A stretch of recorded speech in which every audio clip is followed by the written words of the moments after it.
Justice is my purpose. The only route to total justice is fear. We are the weapon of fear no other legion dared to be. I became the sinner, the monster, the Night Haunter.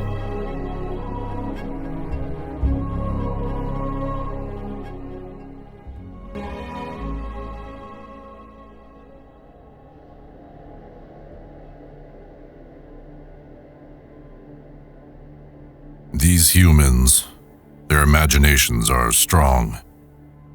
Kill 1,000 men and they will hate you. Kill 1,000,000 men and they will queue to face you. But kill a single man and they will see monsters and devils in every shadow. Kill 12 men and they will scream and wail in the night, and they will feel fear, not hatred. They are panicky, gossiping beasts, these humans. It serves us to allow them to be so. Justice, madness, self-righteousness, guilt and fear. The cornerstones of the broken mind that is KONRAD CURZE, Primarch of the 8th Legion, the Night Haunter. In a universe filled with horrifying demons and monstrous xenos, it would be a human, a transformed, an elevated one, but still a man that would inspire the adrenaline-spiked dread that haunts our species, reminding us of the time when we were ignorant savages that cowed from creatures in the night.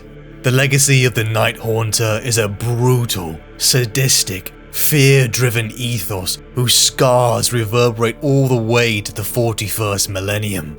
But who is the man, KONRAD CURZE, the person behind the veil of the Night Haunter?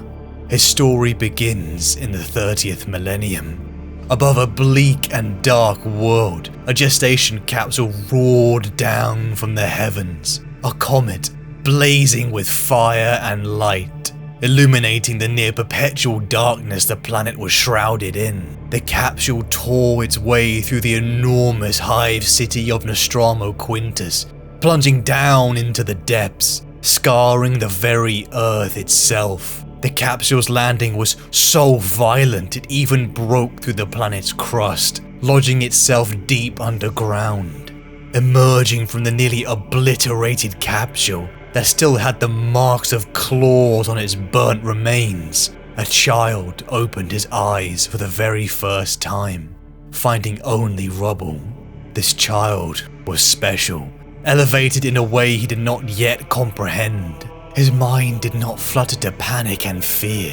It chose one singular thing, one absolute to focus on: survive. The child began to dig. Minutes into his sentience, he was already in a life and death situation. His fingers began to bleed, and fistful by fistful he tore the earth above with a strength that was beyond human.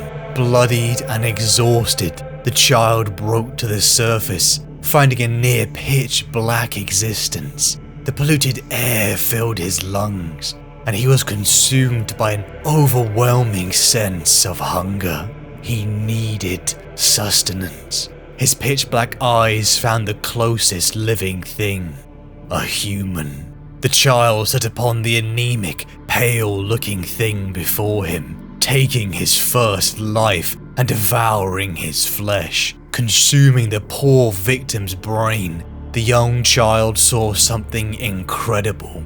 He saw the memories of his victim, soaking in the information and melding it with the wisdom that had been seemingly imprinted upon him. The polluted, nocturnal hellscape around him was the world of Nostramo, a hive world where midnight perpetually reigned in its pollutant-clogged atmosphere.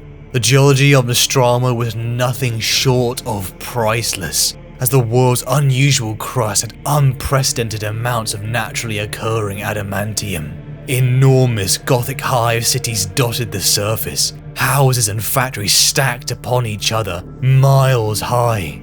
A maze of structures and alleys that all blended together in a disgusting concoction of pollutants.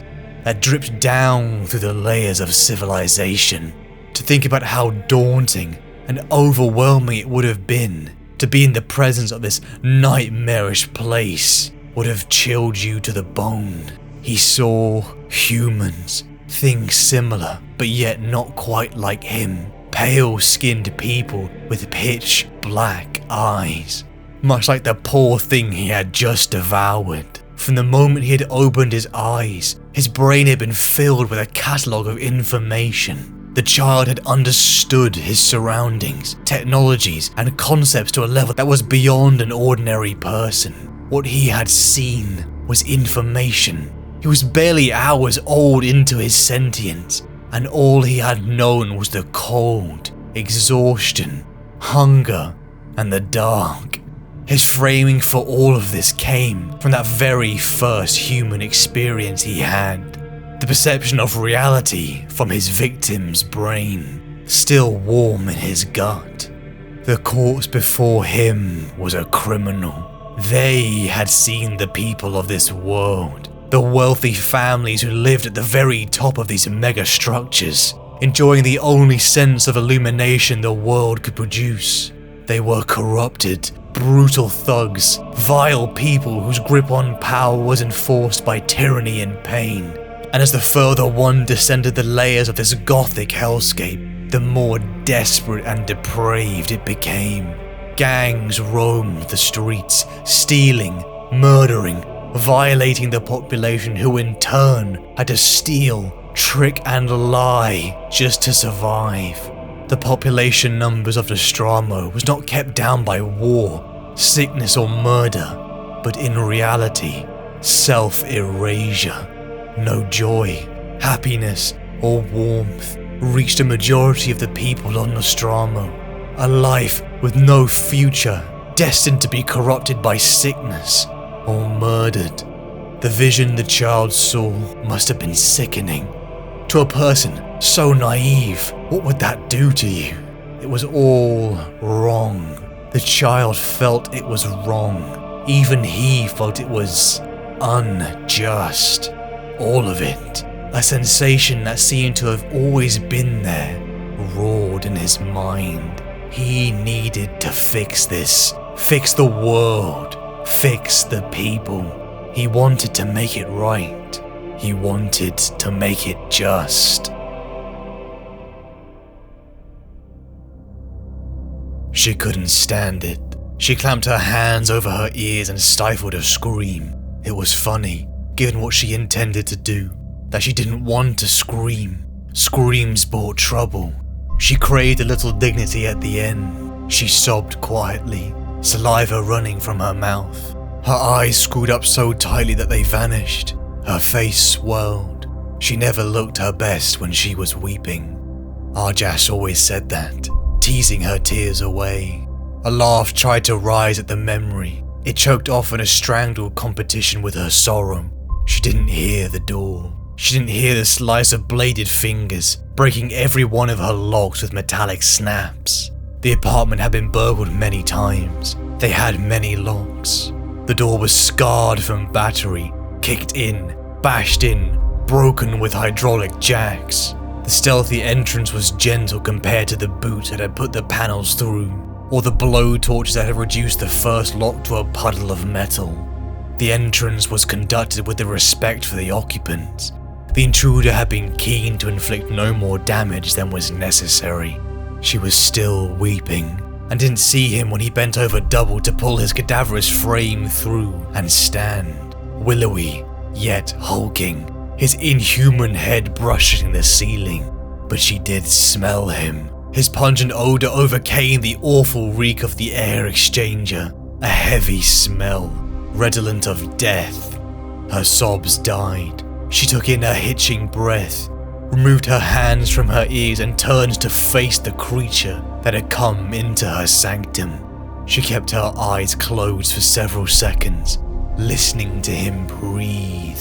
Quiet, yet audible over the thundering fans 100,000 lives depended on. Night Hunter, she said, opening her eyes as she spoke the words. I have come for you. Night Hunter said, His body was swathed in black rags, stitched together from the garments of a dozen looted corpses. No tailor on Nostramo would dare outfit this nightmare. Why? She said she was too drained to feel fear. The situation was surreal. I have done nothing wrong. I have lived all my life as well as I could. You did not dream of City's Edge. Everyone dreams of City's Edge. She said. Her voice was small yet defiant. I tried to make myself into someone who could go there. I failed, but I did no wrong in trying. I have never harmed anyone, or wished to. I've suffered life here without complaint. Why are you here? The Night Haunter's eyes glinted. The manner of your life is not my concern. It is the manner of your death. The manner of death you have chosen is a crime. He took a step forwards, looming over her. There were, in ancient places, laws against self-murder, he said. Suicides were buried without ceremony, in shame, and those caught attempting to kill themselves were often executed. But I want to die, she whispered. Not the way I will end you, he hissed. What I will do to you will make you wish you had opted to live. I am going to hurt you as much as it is possible to be hurt. Why? She breathed. There are no taboos against taking one's life here, said the Night Haunter. Many do. This is not a happy world, but it can be a better one. By killing yourself, you take the easy way out. You encourage others to do the same. You might think you add yourself to a statistic, but your self-murder is much more than that. Every suicide adds to the rot weakening your culture. Every life abandoned is a signal that change can never be effected. You throw your existence away, and in doing so lessen the value of humanity. He reached out a hand and ran a ragged nail gently down her face. I am going to save you. I am going to save you all. The people of this world will rise above the station of beasts. I will make them. If I have to bathe in the blood of you all to make that happen, then so be it. Justice is my purpose. The only route to total justice is fear. Without fear, there can be no order. You will suffer now to feed that fear, so that many others will live, and this decaying society take the slow road to salvation. He pulled out a long knife he had made himself. It was unlovely, a murderer's blade, but with it he would carve the most excruciating agonies. Wait, she said. The blade hissed through the air. Do not try, he said. You plead for something you have already forfeited. The first cut parted the skin on her arm, shoulder to little fingertip, no deeper than the dermis, for he did not want her hide to tear when he ripped it from her living body. It was so swift a movement, the blade was so sharp, she did not feel it. Her first unbelieving gasp of pain only came when the blood splattered to the floor. She clutched her arm, her hand hopelessly unsuited to the task of closing the wound. She began to cry again, this time from fear and pain. Curze grinned. You do not wish to die any longer, I can tell. That is unfortunate, but it must be done. He advanced on her. Feel joy that your death will bring justice to this world. Feel joy that I bring order. He cut again. This time she screamed. A droplet of warm, wet red dotted his cheek. He fought the urge to lick it off. He must be sober and serious. I assure you, I do not enjoy this at all. His heart quickened at the lie.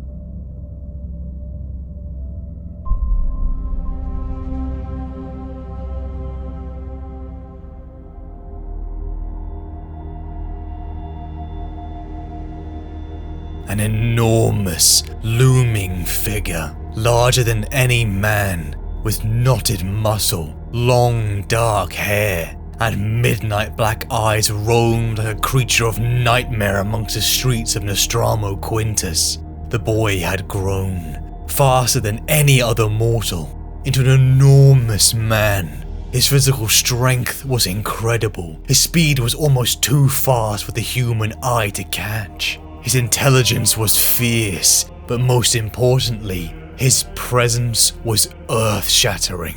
A name, once screamed from the lips of hardened criminals, was now spoken in hushed whispers. A title that frightened everyone, from the old even to the children. Night Haunter. The boy had begun to grow, living amongst the damp, cold, poisonous streets and alleys. The boy had no one.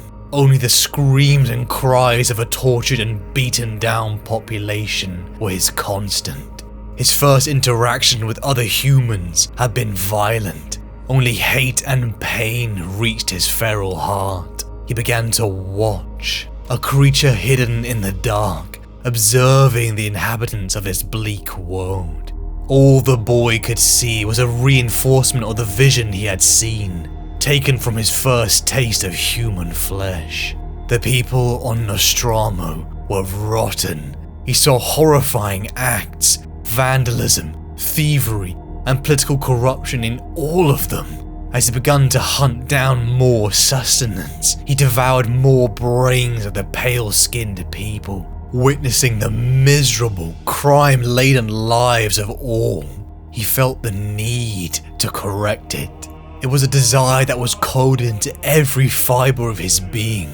The young man began to prowl the streets of Nostramo Quintus and began to act upon his ingrained moral code. Gang members, civilians and nobles would find this towering, superhuman figure lunging out of the shadows, moving at blinding speed, with only a second to comprehend the horror of what was occurring.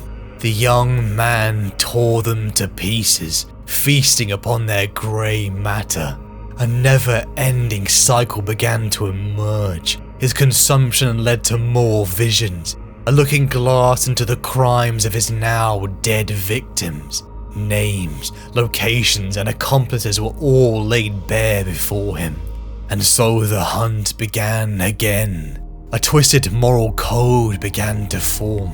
He killed. He witnessed a crime, and then he hunted down the next. Even slaying a random civilian, he would find he was justified in their death, seeing through their own eyes the monstrous life they had led.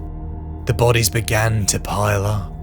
Entire gangs were left a broken pile of limbs. People went missing. Screams filled the nocturnal night. Horrified at the monster hidden in the dark. Night Haunter. Fear the Night Haunter.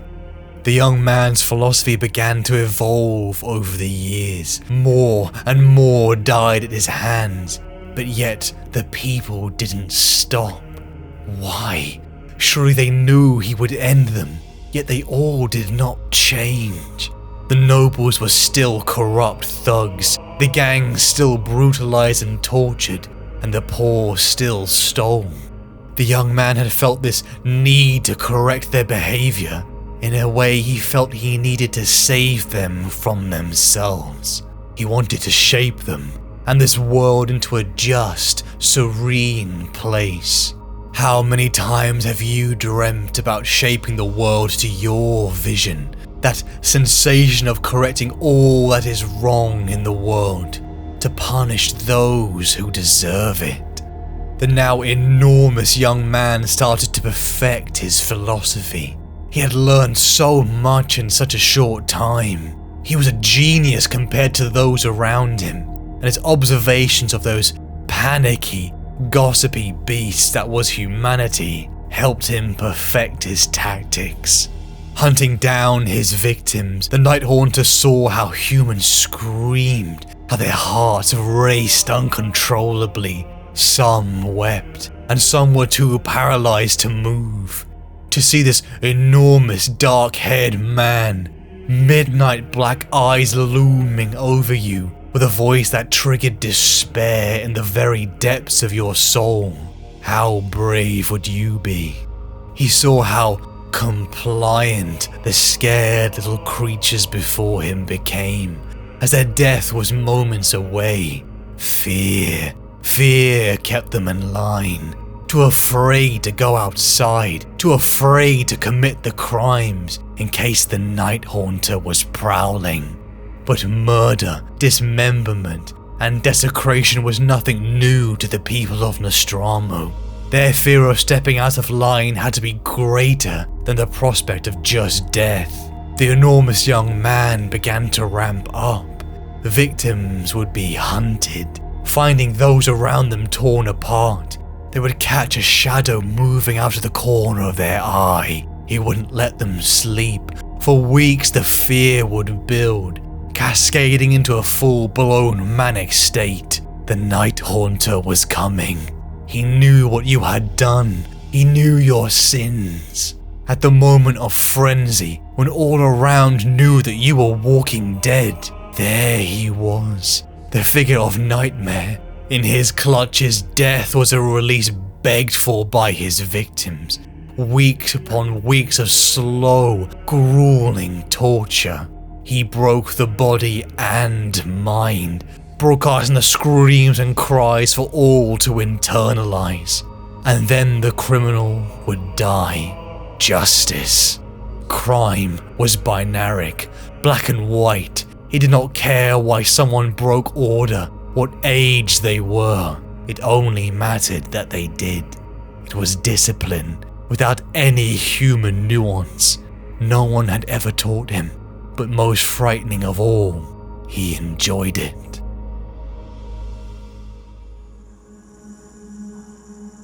In the pouring, polluted rain, the Night Haunter began to chase another criminal, a young boy, through the gothic streets of Nostramo Quintus. He had caught the little thing in the act of attempted violation. He gave the victim a head start. He liked it this way. Catching up to the terrified young youth, he pounced on him, breaking his body and lifting him high, ready to break him. It was then that the sensation plagued him again. The visions. He saw the future. Multiple futures. Ever since his first moments in this dark hellscape, the Night Haunter found his body at times overtaken by glimpses into the future. It even haunted his dreams. He saw titanic battles with men in ornate, powered armor, warring on distant worlds. He could see events unfold days or even weeks after he had foreseen them. He had even learned the name he was destined to have, the one that his creator had given him, or was going to give him. KONRAD CURZE. But what haunted him most was a vision of his own death, upon a distant, barren world, inside a room made of screaming, tortured people, sat a disheveled king in midnight-clad armor. An assassin that he knew had been sent by his father strode up to the creature that was KONRAD and beheaded him. To have seen how you would die at such a young age, what would that do to the mind? To have not even had the concept of mortality and human connection, and yet see the man who you knew to be your father is responsible for your death. With the terrified young Nostraman boy in his grip, Curze saw multiple possible outcomes. A future where he gave the criminal the justice he deserved. One where he spared him, reforming the broken child into a paragon. An example that would spread across this depressing world. And one future where the boy took his knife and wounded Curze. His survival would turn him into the most heinous monster, the one who had survived the Night Haunter. A mistake that would dampen the fear the Night Haunter inspired. No, that future could not happen. KONRAD would not allow it. Reeling from the sensation of the visions, the Night Haunter strode forward, ending the vile criminal's life, even as he turned to see the boy's knife on the ground, out of reach. Was it fear or doubt that drove him to choose this outcome? Or were the other possible outcomes merely just illusion? The vision of his death at the order of his father remained. Some futures of Konrad felt more real, like this was the true event to come, and yet all still led to that haunting death. It was like no matter what he did, he was following a path set out for him, like it was all fated.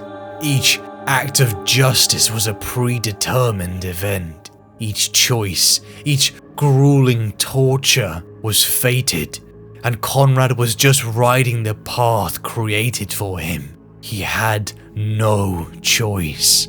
And so the Night Haunter continued. He began to ramp up.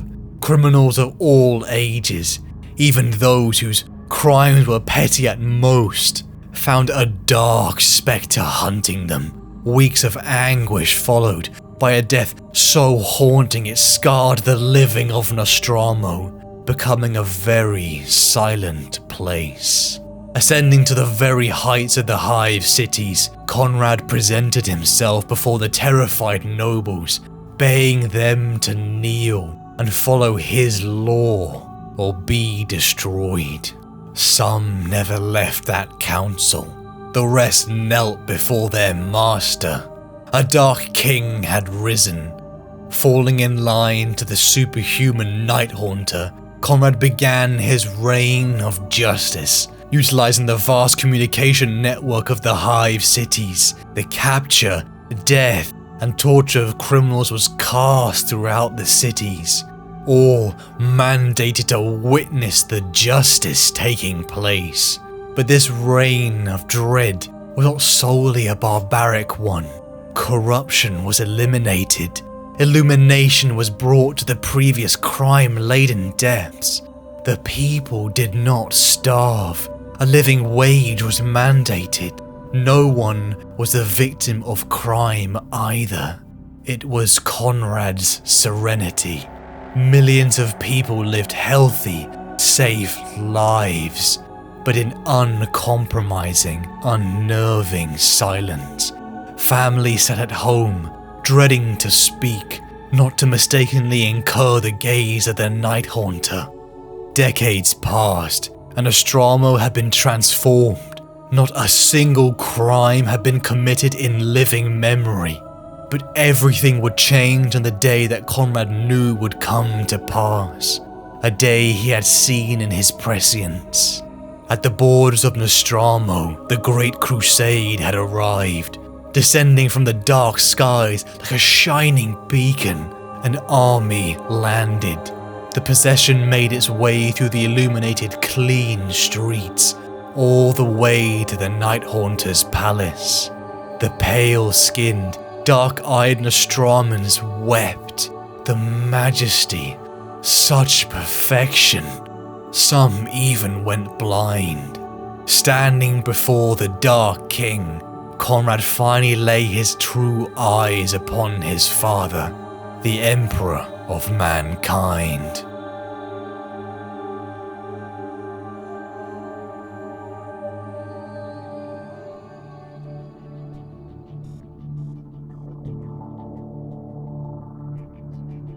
It is better by far to be an object of fear than of respect.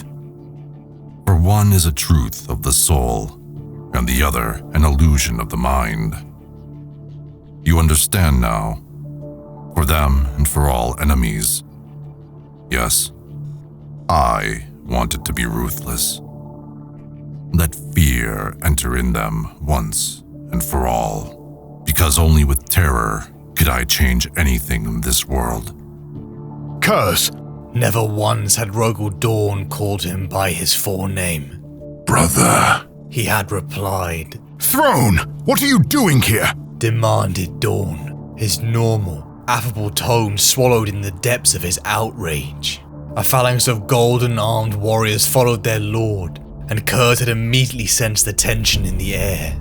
punishing the guilty, he answered coolly. restoring order. The Primarch of the Imperial Fist shook his head.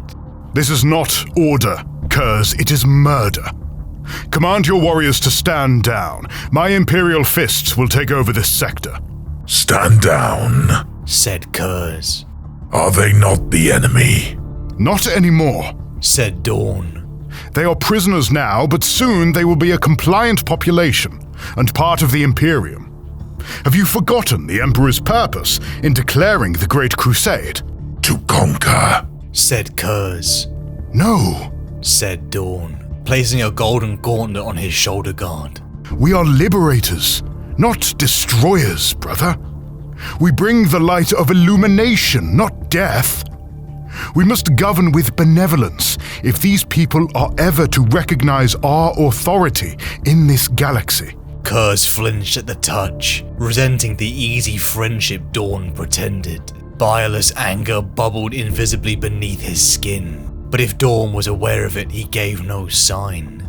These people resisted us and must pay the penalty for that crime, said Curze. Obedience to the Imperium will come from the fear of punishment. You know that as well as anyone, Dorn. Kill those that resisted and the others will learn the lesson that to oppose us is to die. Dorn shook his head, taking his arm to lead him away from the curious stares their heated discussion was attracting. You are wrong, but we should speak of this in private. No, said Curze, angrily shrugging off Dorn's grip. You think these people will bend the knee meekly to us because we show compassion? Mercy is for the weak and foolish. It will only breed corruption and eventually betrayal. Fear of reprisals will keep the rest of this planet in check, not benevolence. Dorn sighed. And the hatred planted in those you leave alive will pass from one generation to the next until this world is engulfed in a war the cause of which none of those fighting will remember. It will never end. Don't you see that? Hate only breeds hate, and the Imperium cannot be built upon such bloody foundations. All empires are forged in blood, said Curze. To pretend otherwise is naive. The rule of law cannot be maintained by the blind hope that human nature is inherently good. Haven't we seen enough to know that ultimately the mass of humanity must be forced into compliance? I cannot believe I'm hearing this, said Dorn. What has gotten into you, Curze? Nothing that has not always been there, Dorn, said Curze, striding away from the mighty golden figure and holding one of the few remaining prisoners upright by the front of his tunic. He scooped up a fallen bolter and thrust the heavy weapon into the prisoner's trembling hands. Curze leaned down and said, Go ahead. Kill me. The terrified man shook his head, the oversized weapon shaking in his hands as he thought his limbs were paralyzed. No, said Curze. Why not? The prisoner tried to speak, but was so awed by the terrifying proximity of the Primarch that his words were unintelligible. Are you afraid you will be killed? The man nodded, and Curze addressed his warriors. No one harms this man. No matter what happens, he is not to be punished. Curze turned and walked back towards Dorn, with his arms stretched out to either side of him, presenting his back to the prisoner. No sooner than he had turned away from the armed man than the gun had been raised and the hard crack of a bolt shot split the air. Sparks flew as the explosive shell ricocheted from Curze's armor, and he spun around on his heel to smash the prisoner's skull to splinters with his fist. The headless corpse swayed for a moment before dropping slowly to its knees and pitching onto his chest. You see, said Curze, his fingers dripping with blood and bone fragments. And what was that supposed to prove? Asked Dorn, his features curled in distaste. That any chance mortals get, they will choose the path of descent. When he thought he would be punished, he dared not shoot. But the moment he believed himself free from consequence, he acted. That was an unworthy deed. said Dorn, and Curze had turned away from him before he could elaborate, but the Imperial Fist Primarch caught his arm. Your warriors will stand down and withdraw, Curze. That is an order, not a request. Leave this planet, now. Dorn's eyes were hard as granite, and Curze knew enough of his brother's resolve to realize he had pushed him far enough. When this campaign is won, you and I will have words, Curze. You have crossed the line, and I will no longer countenance your barbarous methods of war. Your way is not the way of the Imperium. I think you might be right, whispered Curze.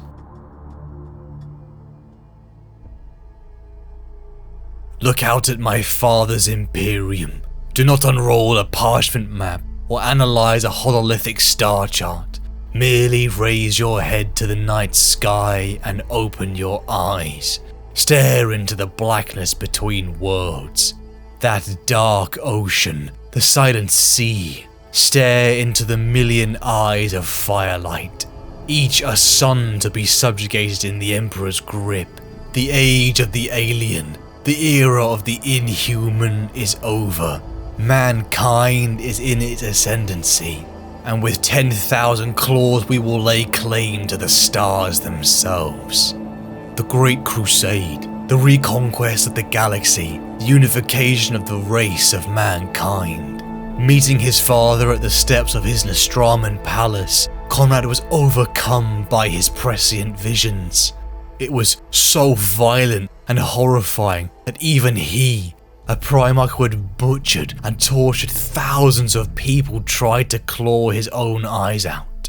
Only with the intervention of the Emperor was he stopped, calming him, bidding he be at peace.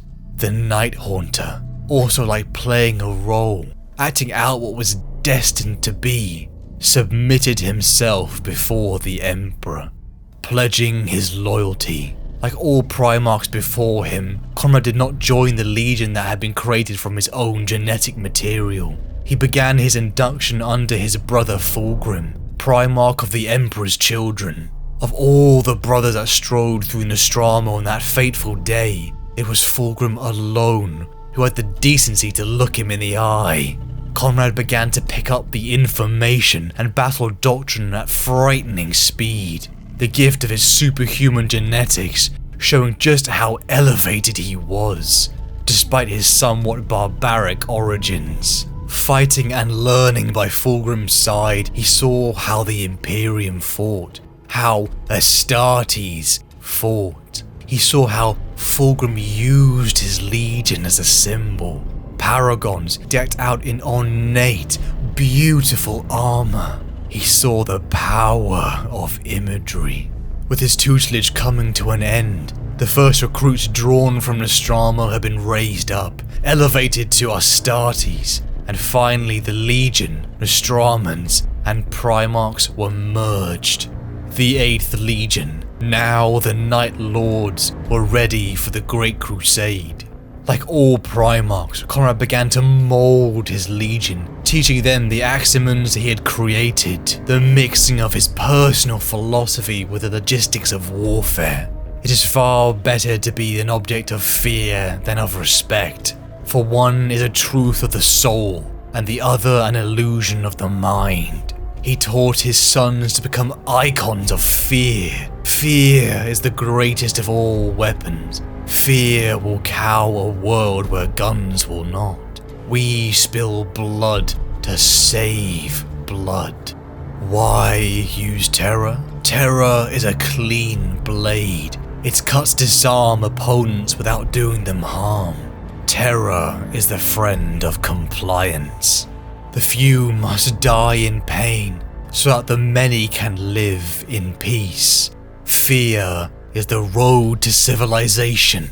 The ends justifies the means.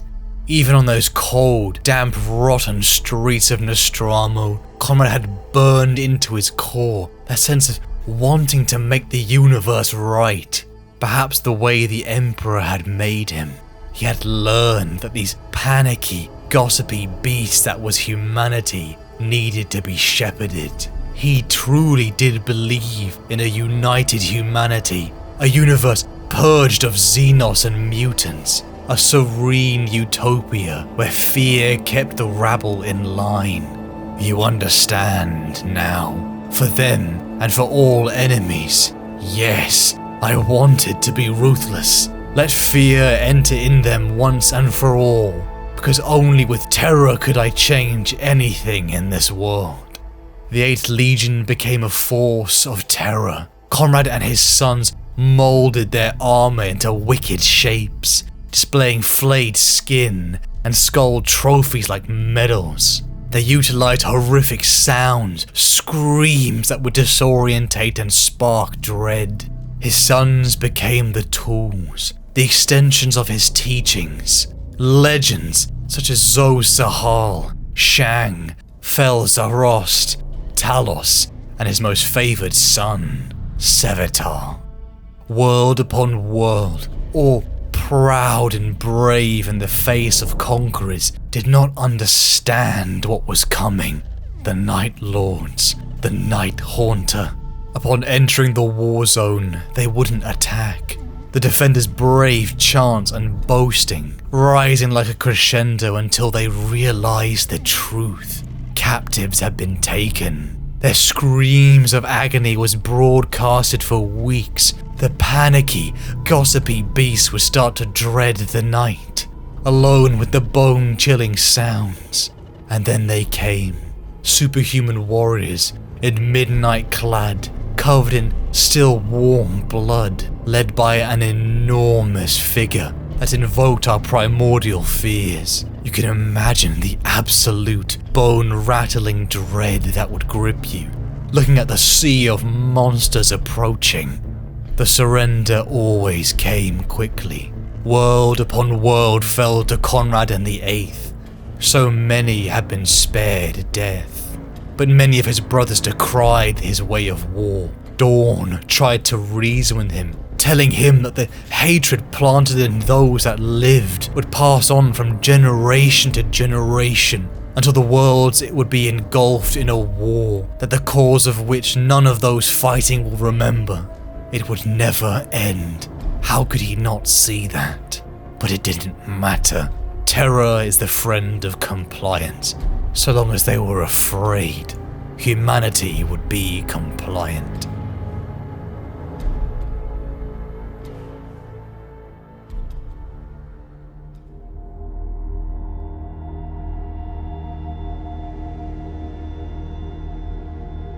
Take the universe and grind it down to the finest powder, and sieve it through the finest sieve, and then show me one atom of justice, one molecule of mercy, and yet you act as if there is some ideal order in the world, as if there is some righteous in the universe by which it may be judged. At times, in raptures of pain, I saw what was to occur laid out before me. In these waking dreams, I took countless lives with my bare hands, heads taken as trophies. I died again and again at the hands of my father, my sons butchered and maimed by their brothers. My name was to become synonymous with dread, but most vividly and most frequently, I saw my world pierced by a lance of purest light, splitting it, shattering it into dust. It was self-sacrifice. KONRAD CURZE, the Night Haunter, was creating a just universe for the Imperium, following his fated path created by his father's design. He would do it all, hands soaked in blood. The Great Crusade progressed for decades. The mere mention of the 8th Legion would cower worlds into obedience. They knew the stories, the horrific monsters clad in dark armor, covered in flayed skin and skulls. How death was a mercy compared to what they would do. Many, such as Dorn, decried the use of his tactics, but others were just as incensed with Konrad's twisted sense of justice. His dislike for humanity was apparent in his conflict with Magnus the Red. In a joint compliant action, Magnus sought to save the destroyed culture's libraries.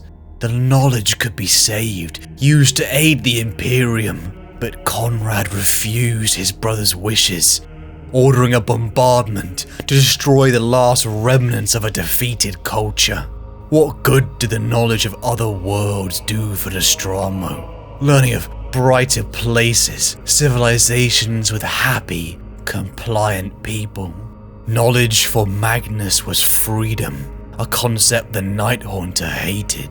The people did not need to be free. Their freedom led to choice, and choice led to crime.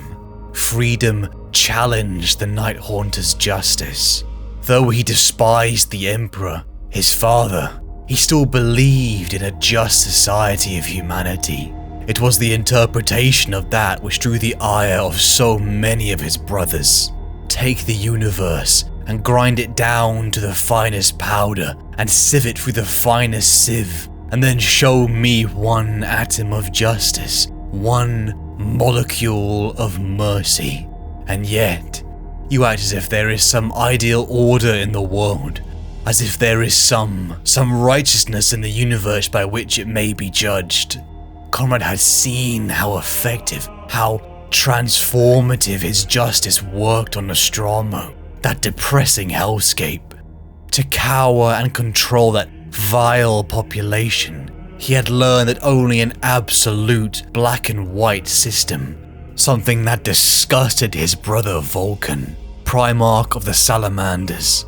During a joint compliant action on the world known as Karastan, Vulcan and his salamanders fought alongside Konrad and his Night Lords. It was only up close that the horror of Konrad's philosophy was realized. During this campaign, Vulcan became disgusted with his brother, seeing the torture, the brutality, and disregard for human life, even witnessing the Ace slaughter the inhabitants of an entire city in order to seed fear amongst the general population. Vulcan, from his first moments, had never been alone. He had a family. He was raised with love. He connected to the people of his homeworld. He understood the human experience, something Curze never had. His first interaction with humanity was violent. He saw the world through a criminal's brain. He never saw all the good inside the hearts of mankind. Vulcan confronted Curze about his legion's actions, and the two demigods clashed. Battered and wounded by each other, Vulcan swore he would inform Horus and Dorn of his brother's disgusting actions, a slight Konrad would never forget. Vulcan had not seen humanity like he had.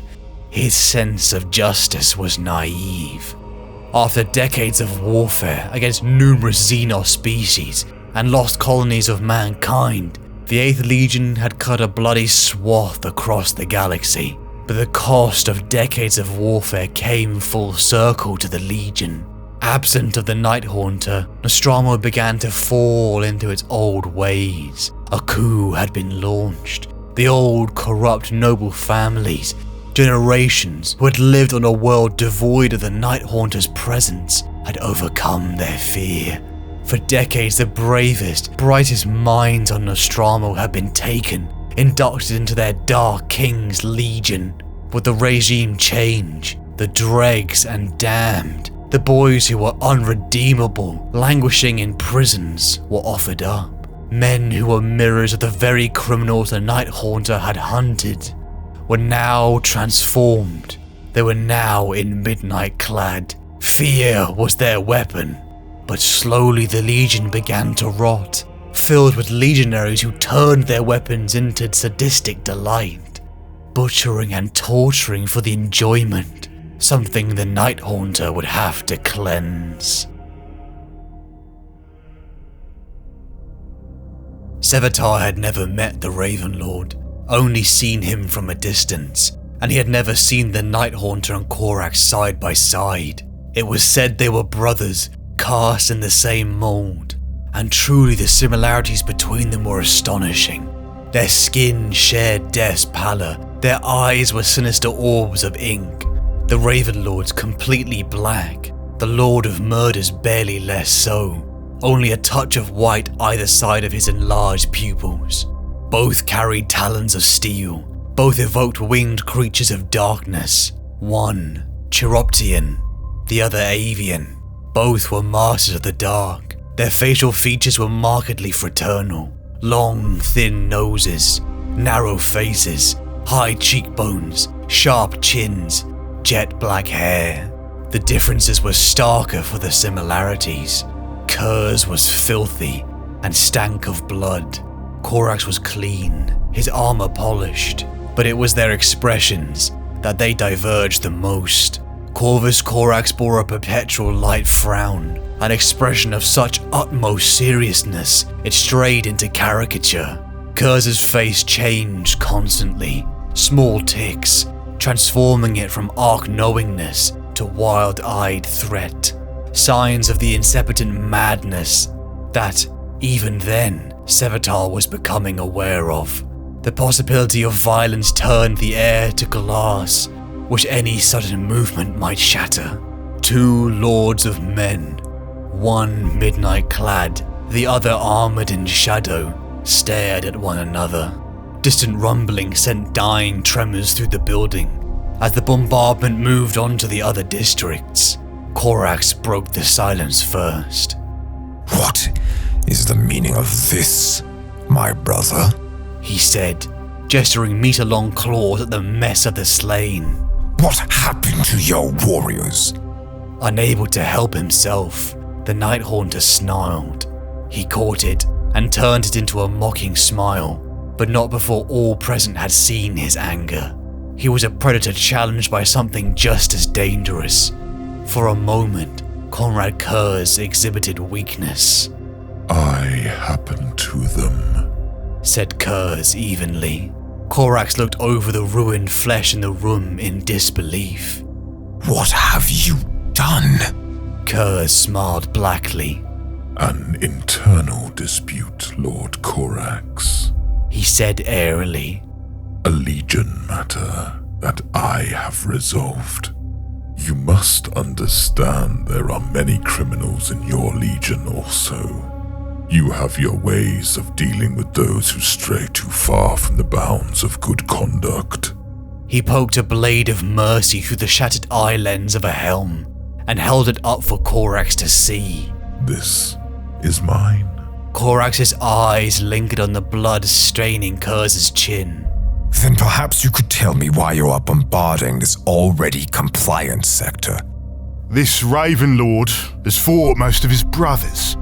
Let our Lord teach him a lesson. Vor voxed Sevatar. I say we fight. "Do not open fire!" Sevatar ordered. The muted clicks on the Raven's voxes intruded on their frequency, a sure sign the Ravens were also communing with each other. From their stance, he guessed their conversation was going the same way. Curze shifted his weight imperceptibly. Corax reacted in kind. His fingers twitched a fraction of a millimeter. The pair of them appeared at ease, but they were a hair's breadth away from striking. Don't, Curze, thought Sevatar. Don't fight him. Curze narrowed his eyes, crinkled with a smile. A little tension bled from the room. We are the weapon of fear no other legion dared to be. We are the glorious 8th. You think I am a monster? I am a simple tool, like you. We have different uses, though identical edges. "I do not think anything about you, other than the disgust I feel for your methods," said Corax. Curze shrugged. You may join the line of all the others who feel the same. I don't care. I am exactly as the Emperor intended me to be. Are you really any better than I, Corax Shadow Skulker? The 19th are assassins. We are all killers. We are brothers in methods as well as in blood. "Our way is clean," said Corax. Sevatar found his voice annoyingly lugubrious. Such misery. They said he was raised in a prison, and that accounted for his saturnine demeanor. Sevatar wanted to hurl him into the deeps of Nostramo's hives, so he might better learn what lawlessness was. Self-obsessed, unable to see the truth for their own aggrandized woes. Curze was lonely in being true to himself. He was a fiend, but at least he was honest. No war is clean. All of them come with a price.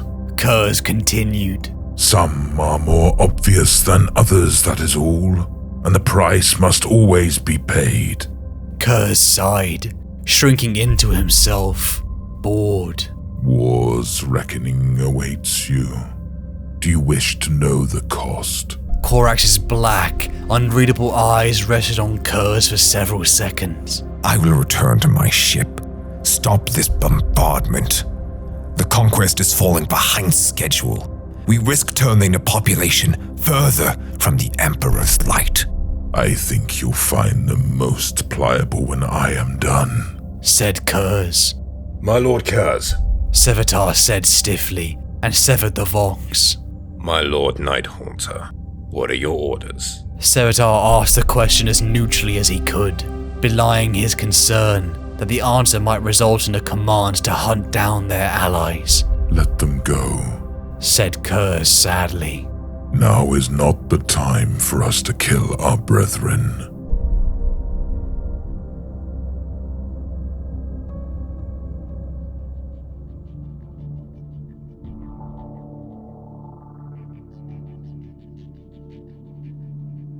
Droll thing life is, that mysterious arrangement of merciless logic for a futile purpose. The most you can hope from it is some knowledge of yourself. That comes too late, a crop of inextinguishable regrets. But his soul was mad. Being alone in the wilderness, it had looked within itself. And, by heavens I tell you, it had gone mad. He hated him, his mirror, his brother, the Raven Lord, Corvus Corax. Both of them had grown up on worlds overrun by criminals. Both had that innate sense of justice bound into their very DNA. Both creatures of night and shadow. Two men cast from the same die.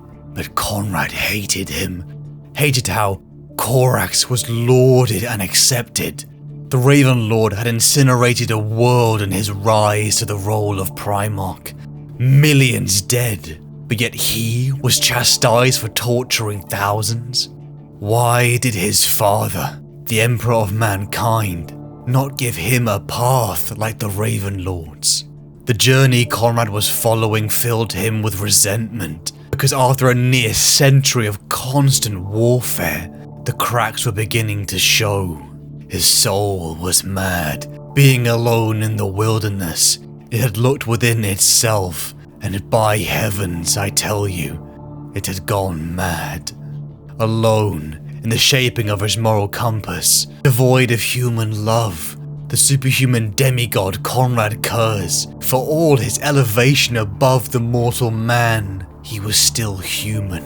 And no person who had murdered, tortured and genocided as many as he had could still retain sanity. He had become the Night Haunter, a figure of black and white justice who hurt the few to save the many, but a small part in the back of his mind was cursed with doubt. It was all piling up. The degradation of the Legion, its perverse new recruits, the re-emergence of crime on Nostramo, his desensitized veterans, and the visions. He still saw his own death. He still saw death and destruction. A time when Legionary and brother would kill each other. Even a time when he had a particularly violent vision, where he saw the future monstrosity he was destined to become. Squirming and lashing out. Screaming in pain, horrified by his future, he awoke out of his trance, and he realized he had murdered one of his archivists. He had killed his first innocent person, someone who he had no evidence of crimes for. There was no justice in his death. He was a criminal now. Perhaps he really did deserve the fate he was due. He was falling. Even his closest sons, Shang and Sevitar, could see it. He was vulnerable, and turned to the one person he felt he could confide in, Fulgrim, the brother who had guided him, the only brother who had looked him in the eye on the day they had met, perhaps his only friend. It was a defiance of destiny. Perhaps if he told his brother, then he was free from the future he saw. Maybe he wasn't to become the disheveled monster he had seen when he was a boy, but he was betrayed. Fulgrim had told Dorn everything. His confidence, his secrecy, his vulnerability was betrayed. We all know the confusion, pain, and hate caused when the person we trusted turns their back on us. Dorn chastised Konrad. How dare he speak of betrayals against the Emperor? In the mass of judgment and anger, Konrad was struck by another horrifying vision. Pain shot all over his body as images of a future of fire and blood ravaged his mind. He became a wild beast and began lashing out. The raving Konrad launched himself at Dorn, beating the surprised Primarch to a pulp, butchering several of his Imperial fists too. Shame and regret crept back into the devolving mind of Konrad as the vision ceased and the Lord of the Eighth fled, anguish turning in his chest from the betrayal of Fulgrim and for what he had done. Returning to the 8th Legion, Konrad was sick of it all. He had come to his brother to confide in him about the future and his legion, but he was met with betrayal. His legion was becoming corrupt, straying further and further from the ideals and teachings he had ingrained in them. That accursed world, Nostramo. He hated everything about it, and now it was corrupting his philosophy, his justification of all the deeds he had done. It needed to be stopped. Konrad assembled the entire Night Lord's fleet. Arriving in the Ultima Segmentum, the shadow of an entire legion loomed over the dark world of Nostramo. A legion full of warriors looked at the place of their birth, the world they had grown up on, the place where their families lived, where their culture thrived, and then they burned it. Konrad ordered lancing strikes deep into the core of the planet, breaking it apart. Millions of screams lost into the void of space. Those that had resisted their orders were butchered by Konrad's ever-loyal son, Sevitar, until the weakness was cold. Was it justice or vengeance? That code forged in the dark, killing the few to save the many, but where was that? Did all Nostramans deserve to die? Even those who had done no crimes? No. It was all corrupt. It had to be, or what he had done, or what he had just done, was a crime. Condemnation poured in from the throne of terror. For decades a sentiment had mounted. Forces refused to fight with the 8th. For decades, brother legions had begun to be openly hostile. And then the word came. The Emperor was recalling the 8th back to Terra to face judgment. After all they had sacrificed, they had become the monsters to save lives. For over a century the Emperor had known their way of war, not afraid to utilize his terror unit when the hint of rebellion came. Condemning Konrad from enacting justice on that corrupted homeworld. He had made Konrad and them this way, only to act so above it. Konrad and the 8th were angry, disillusioned, and it was at the height of this discontent that Horus arrived. I have seen darkness, witnessed it in my dreams. I am standing at the edge of a chasm. There is no escaping it. I know my fate, for it is the future, and nothing can prevent it coming to pass. So I step off and welcome the dark. The visions were coming true. The time for brother and legionary to kill each other had come. Horus Lupercal, favoured son of the Emperor, had been corrupted by foul entities of the warp.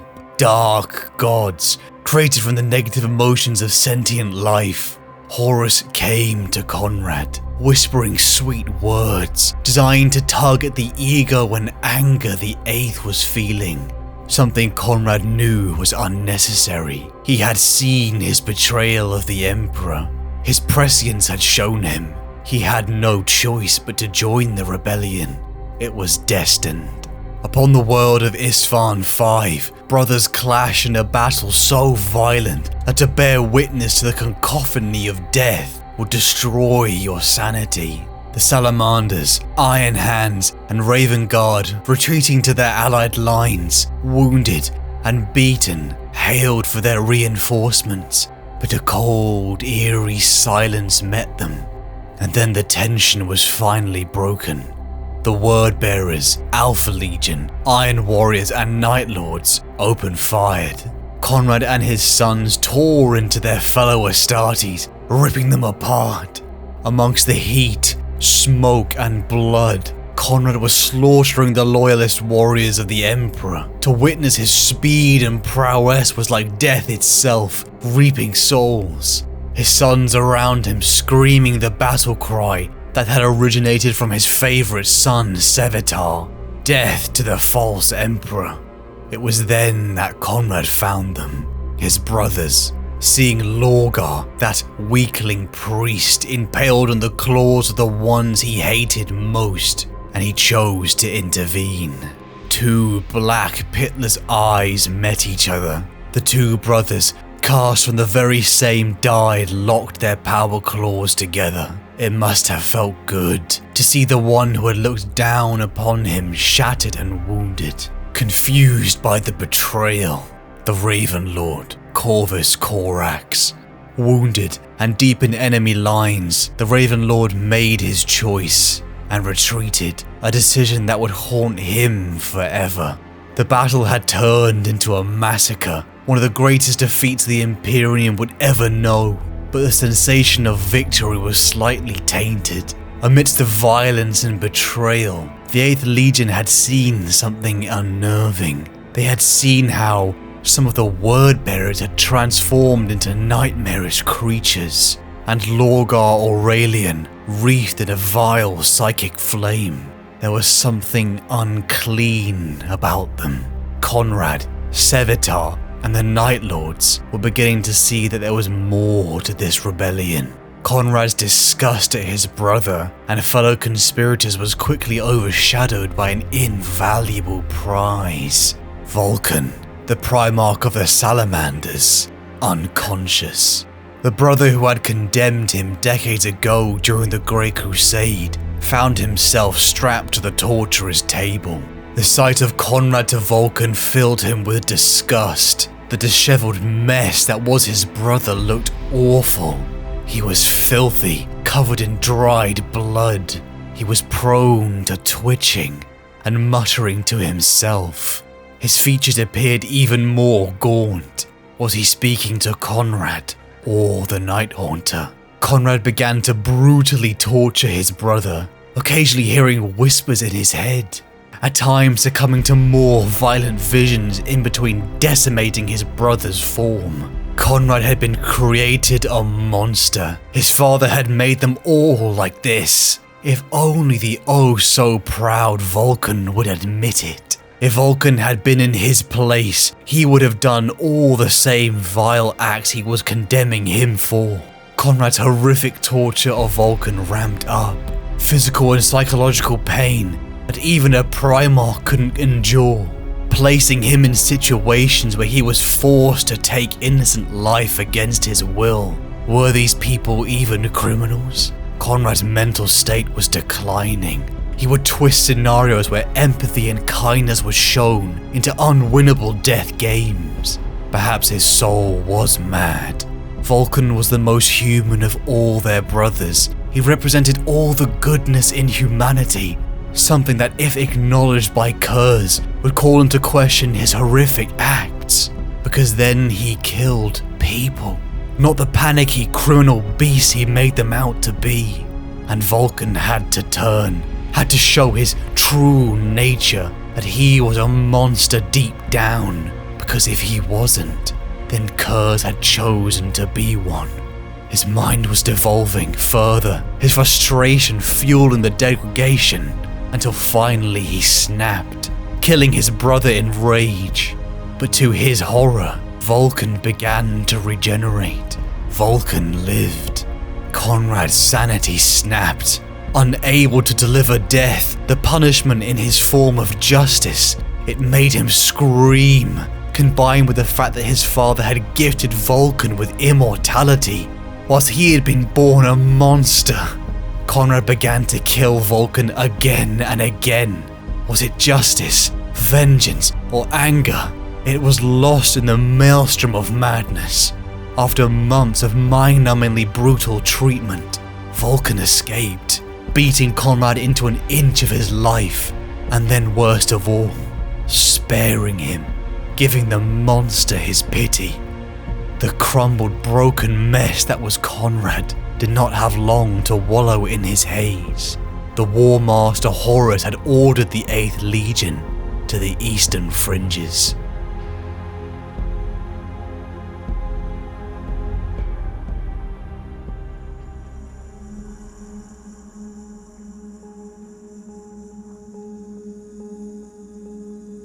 Lord, He asked after several minutes of silence had gone by. Speak, Sev.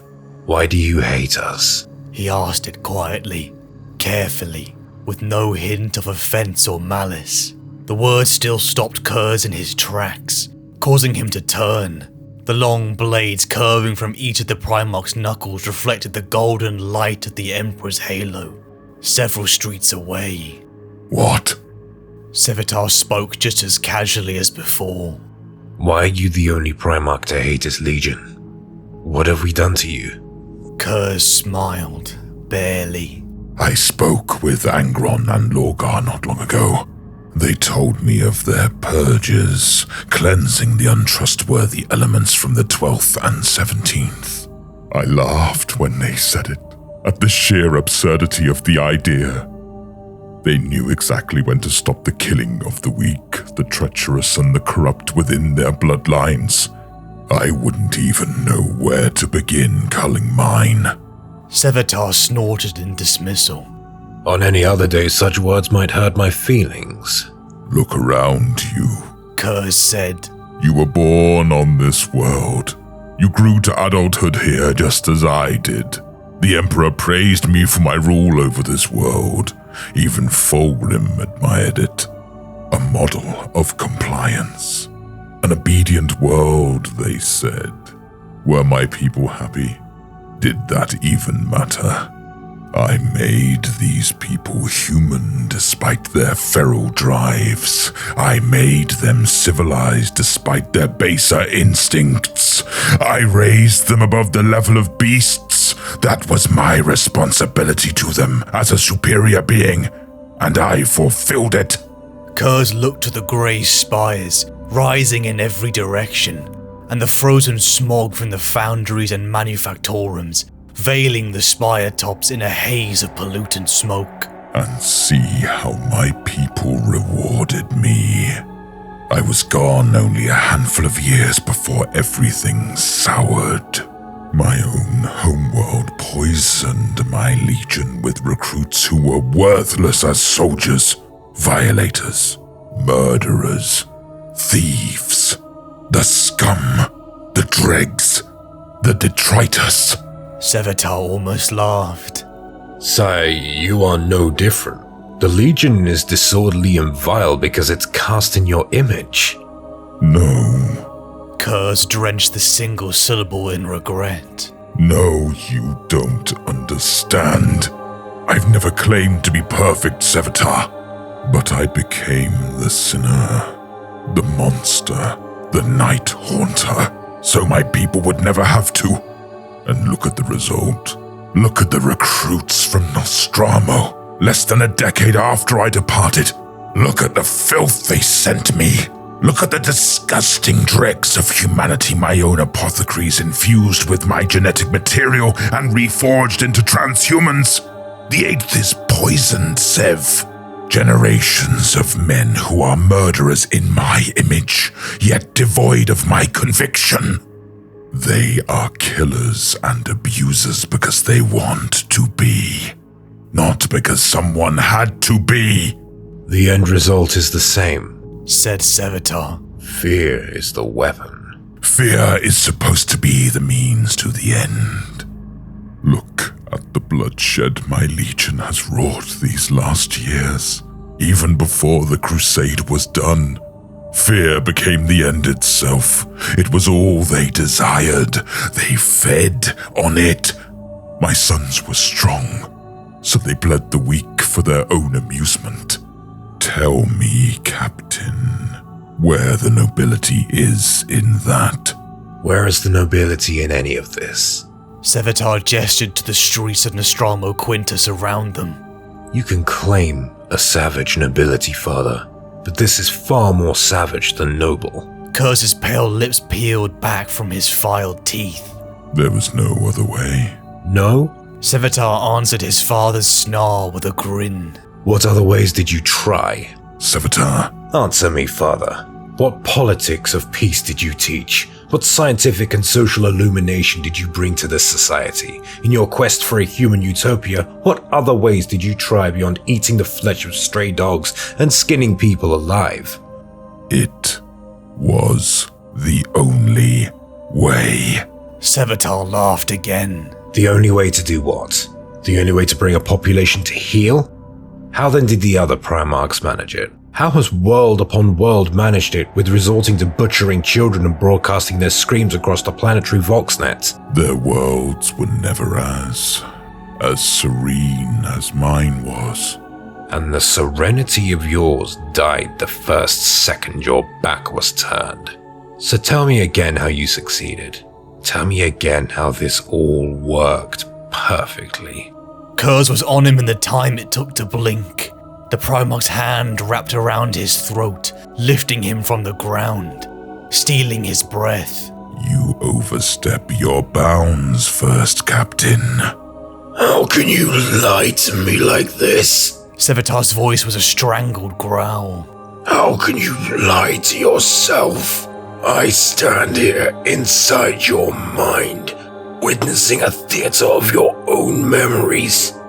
Your way is the 8th Legion way now, but it has never been the only way. Just the easiest way. Curze tightened his grip. Sevatar narrowed his eyes, his last breath escaping as Curze squeezed.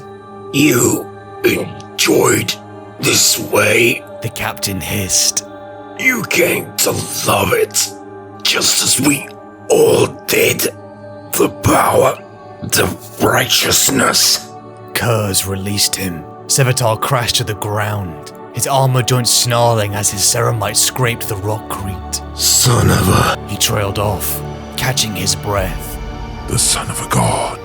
Curze said softly. Get up, Sevatar. Leave me be. The first captain rose to his feet, his vision blurred. I'm going nowhere, sire. Not without you. Curze smiled. His son could see that much, at least. I admire your tenacity, I always have. But you are a shadow of what I am, Sevatar. You cannot match me.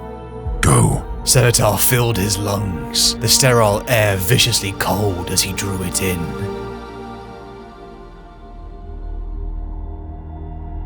He hated them, his so-called sons. He had taken his philosophy of justice, crafted from his interpretation of a serene society, cloaked by an Nostraman worldview, and spread it to his legion. They had become torturers, icons of fear and terror, bringing justice to those who deserved it, and to create a human utopia, a very quiet and serene future, where the little humans stayed in line. It was the way the Emperor had made him, but his legion no longer killed for justice. They were simply enjoying it. After the escape of Vulcan, KONRAD and the Night Lords headed to the eastern fringes, set to engage Lionel Johnson and his Dark Angels, a strategy to delay the First Legion and allow Horus to strike at Terra. KONRAD and the 8th launched themselves at world upon world, cutting a swath across various worlds of the newly forged Imperium.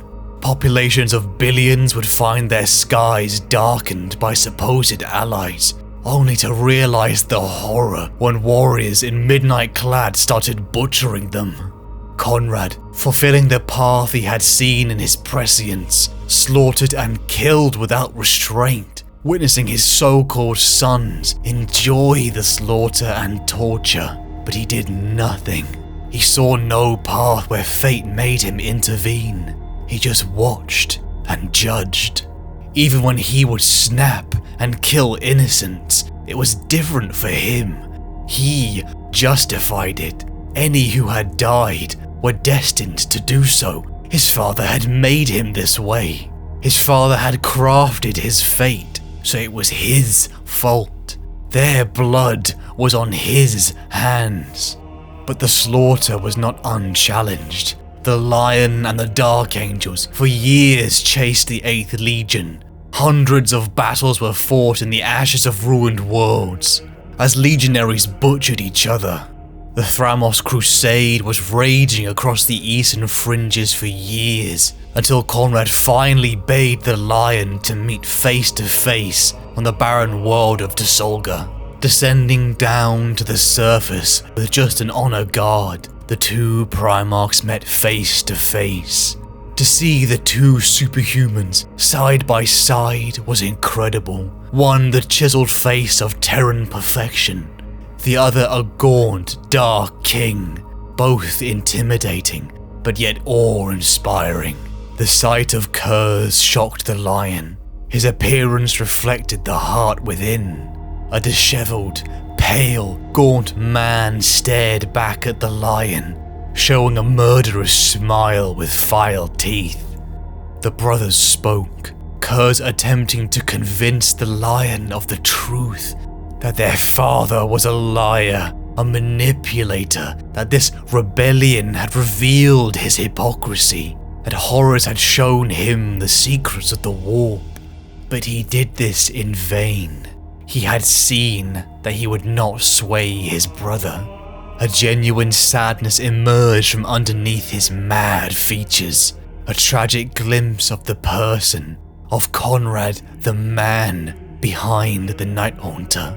Only KONRAD and the Lion had grown up alone, devoid of the warmth of human connection. They alone understood what it was like to see the galaxy unfiltered. At the onset of the Great Crusade, Curze had been the Dark King, the cruel Primarch in midnight clad, who cowed the enemies of the Imperium. A man who held so strict to his code that he knew when to stop. But the creature before the Lion was nothing like that. Perhaps never noble, but once sane. The Lion apologized to KONRAD and then stabbed him in the gut. A vicious duel broke out, reigniting the conflict. Brother versus brother, legionary versus legionary.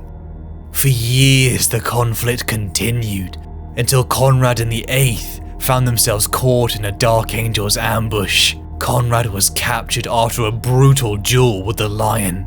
Wounded and defeated, KONRAD awoke upon the Dark Angel's flagship, restrained like a wild animal. But no cage could truly hold a Primarch for long. KONRAD was locked within a comatose state until he was reunited with his favored son and first captain Sevatar. Utilizing his emergic psychic powers, Sevatar entered his Gene Father's broken mind, baiting him with the unspoken truth designed to reawaken his lord. Why did he hate his sons so much? They were his creation. His philosophy of justice was a joke. The minute the Night Haunter was gone, humanity overcame their fear. More lived through his methods, but the Night Haunter's peace was a joke. He was just like the sons he detested so much. He enjoyed the killing, the torture, the brutality, the tearing down of his father's kingdom. That was the truth behind all his madness. The reason he enjoyed all the evil he had done, and the hate he had for this cruel universe, was because he hated himself. He hated himself because he enjoyed it. He enjoyed it all. The words reached into Konrad, awakening the mad mind back into reality, and almost costing Sevatar his life.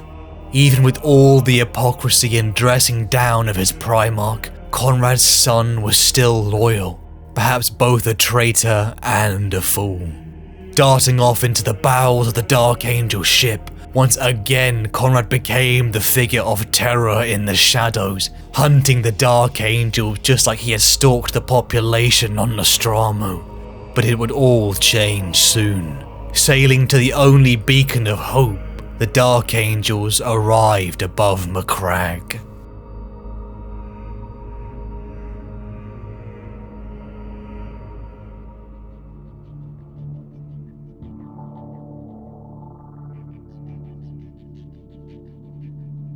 You know I hate, detest, and can't bear a lie.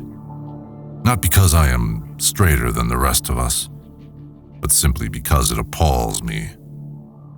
There is a taint of death, a flavor of mortality in lies, which is exactly what I hate and detest in the world, what I want to forget. You are repugnant, said Sanguinius. So pretty. So stupid. Father's favored cockerel preening in the hen coop. Is monstrousness not rather the point of me? Curze replied bitterly. Tell me, brother, I am curious. Are you one of the ones who believe our scattering was chance, or one of the ones who do not? I think Guilliman is in the latter camp. I can see the thought ticking around that tedious track of a mind he has, like a rodent in a maze, desperate to find a different way out, but knowing there is only one exit, and a feline waits without. Tick, tick, tick. He cackled, raking his talons slowly through the air. Claws on the walls. You came to ask me this? You are insane. I came. Curze shrugged. I am asking it. Does my purpose matter? Come, Angel, do you really think it was a chance? I want to know. Each one of us was cast away upon a world that turned out to suit our characteristics perfectly. Characters our father engineered. Furthermore, the characters of many of our Legion's Terran sons were also matched with those of the worlds we were found upon. And, oh yes, we can both see the future. I rather suspect, therefore, that Father can read it like a periodical. Can you stand there and tell me that it was chance? No? No reply? No, said Sanguinius quietly. No reply, or no as in, no, you don't believe it? Goaded Curze. Sanguinius' sword lowered a fraction. Why he confided in Curze he could not discern, but the words were out, and he could not have stopped them, even had that been his desire. No, I do not believe our losing was chance. Yes, yes, you see! Curze became excited by Sanguinius' agreement. A man who plans so long and hard to be taken in so at the moment of triumph? Nonsense! Congratulations, you are halfway to the truth. That our father was a liar? Was. Curze said with a smile, his brow furrowing for just a fraction of a second. Indeed, a liar and more. For I am a monster because that is all I can be, and you are an angel likewise. You had a choice, Curze. Father only made us. He did not shape us. Curze's eagerness turned into a snarl. I was made to be thus. Nothing could change it. I know because I tried. I did. Curze's eyes gleamed with tears. For what? So that he might see me suffer as I failed. That he might tick off his observations upon his laboratorium chart. What kind of father makes a child to be one way, then castigates him for being so? You think me cruel. He is crueler. I was to be sanctioned for doing what I was made to do. He clashed his teeth, suddenly vicious. How is that fair? How can I follow the man who did this to me? As quickly as a wave is spent, his ire subsided, and his brittle, agreeable manner returned. So you see, he deserved betrayal. That I do not believe, Conrad. Fathers lie to their sons to protect them, to save them. Our father hid himself for untold millennia among mankind, revealing himself only when he deemed the time right. The story of our scattering was a necessary lie, if indeed it is a lie. The difference between you and me is that you see sinister purpose behind his actions. I do not. His secrecy hurt me, Conrad, as much as it hurts you. And the conclusion you have reached hurts me also. But I will not cast myself into despair. That is the true difference between you and me. I will not abandon our father's dream. His plan is for the good of mankind. Curze stiffened. When not threatening violence, there was something pathetic about him. Good given to a species singularly lacking in goodness. Did you know that here at the heart of Guilliman's perfect little paradise, there are those that are not cared for? I have been hiding in the Illyrian quarters. Rebute's vaulted civil codes wrap themselves around the edges of such places tight as walls, but do not penetrate its wards. The Night Haunter approached his brother. Sanguinius matched him step for step, keeping the distance between them. Curze dragged Ascelion around like a morose child might carelessly drag a toy, unaware of the damage being inflicted to the thing it cared for, as it fulminated on some meaningless slight. To have been there, among the outsiders, the unvalued. They speak of me in whispers. They have learned to fear the dark. But has our brother found me? Has the lion thought to look there or anywhere on Macragge? No. Idiocy. I practically shouted to them to come for me. If you would look at this world and see the hope of the future, go to the poor quarters. There you will see the despair of the present. And you know as well as I, hope for the future is a lie. Everything goes back to the beginning. And our beginning is so very dark. Is that what you believe, brother? That all this was inevitable? I believe Horus's turning was part of our father's intended plan. I do not think so. Curze threw up his arms, as if he would embrace his brother. Askelion's boot clanked on the floor as he dropped it. See, what a marvelous heart-to-heart we are having. Why should we not? Our brothers have close relationships. Fulgrim regarded Ferris very highly before he killed him. And then Ferris was also close to Vulcan. So easy to dislike Ferris, but so much loved by others. Perhaps there is some hope for me. There is hope for us all, Conrad. Curze smirked. No, there isn't. I am hated. You have always hated me. You know I hate, detest, and cannot bear a lie. Not because I am straighter than the rest of us, but simply because it appalls me. There is a taint of death, a flavour of mortality in lies. Descending down the road to madness, Conrad hated what he was becoming. The monster he had seen in his visions on Nostramo. It was all his father's fault. This fate. Hiding in the cold, damp bowels of the Dark Angel's flagship, a trail of bodies were left in the Night Haunter's wake. Any sent to capture him were left mangled, tortured things.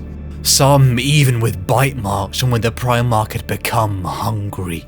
Escaping from the lion's clutches, KONRAD roared down to the surface of Macragge, finding himself at the heart of a new empire, Imperium Secundus. The innocent people of Guilliman's homeworld found this enormous shadow loom over them, like death itself. Was it a man or a beast? The Night Haunter began to butcher the screaming, terrified people, finding himself confronted by both Rabute Guilliman and Lionel Johnson. He fought them both with all the grace of insanity itself, pushing the two demigod figures to their limit. Even amongst the Primarchs, KONRAD's prowess made him one of the best duelists, and his blinding speed and tenacity forced the Lion to protect the death blows aimed at Guilliman, the weakest amongst them. Detonating the explosives he had rigged around the chapel, Curze escaped, while Guilliman and the Lion only survived thanks to Barbarous Dantiog, teleporting them away. Seemingly unchallenged, KONRAD dove deeper into the heart of Guilliman's realm, finding Guilliman's adoptive mother, Tarasha Uten. The elderly matron stood up, and under the sheer weight of the Primarch's aura, his silhouette of dread and terror, she looked the monster in the eye and told the bastard to go to hell. For a man who had reveled in being an icon of fear, his weapon in cowering humanity, the act only in his dark moments he would admit to loving, the fearlessness of this mere human standing up to him must have filled him with rage. But before he could end the pathetic thing, an enormous man, covered in rudimentary armor, with obsidian skin and scarlet eyes barreled into him. Vulcan lived. Confusion, rage, paranoia, and hate flooded into Curze as the two Primarchs began to duel. Each death blow Curze gave his opponent, he would simply reawaken from.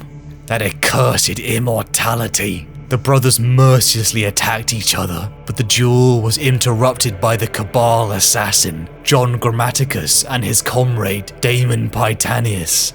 Using a mysterious entity, KONRAD was banished, and the Primarch found himself in the warp. The debilitating, insane Primarch was cast into that realm of madness, and there he saw the truth of things that their father had kept from them. He saw his father's empire of lies. KONRAD bore witness to the future of unending war. His father crippled on a throne of gold, a carrion god, ruling an imperium built on hate, superstition and war. Emerging back into real space, KONRAD found himself again back on Macragge, a cacophony of justification added to his personal outlook. Infiltrating his way back into the heart of Imperium Secundus' realm, KONRAD ambushed his brother Sanguinius, now the Emperor Regent, keeping a hostage in case he decided to get too brave. KONRAD began to taunt his brother. Their father had lied to them, that all of what they had endured, even this rebellion, was part of his plan, a sinister plot to achieve his selfish goal of apotheosis. But the truth was buried in his words. I am hated. You have always hated me.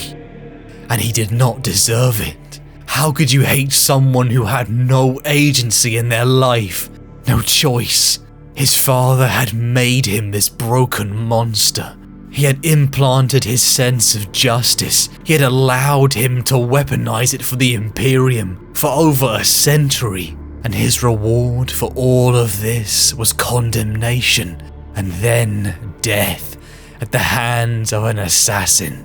He didn't want to be hated. Why? Why couldn't he be in his brother's place? Couldn't he be there in golden glory? And Sanguinius the rotten mad thing instead? Why did he have to be alone while his brothers were taken in, loved? He had tried to fight fate, but no matter what he did, This path was set for all that he was. Konrad, the uncompromising, cruel Archon of Justice, the Night Haunter, a symbol of terror and dread. He was still human. The loneliness, the torture, the pain, and powerlessness to fate, it had all broken him. Konrad offered his life to Sanguinius to end it all here. One last defiance of fate. His brother rushed forward, swinging down towards his neck. Konrad welcomed the release, welcomed the justice for the murderer he had become, but it never did. Sanguinius stopped. He wouldn't kill his brother. He told him that even he could find redemption. No, his freedom would not come. Fate had stayed the same. Konrad retreated, angry, ashamed, broken, mad.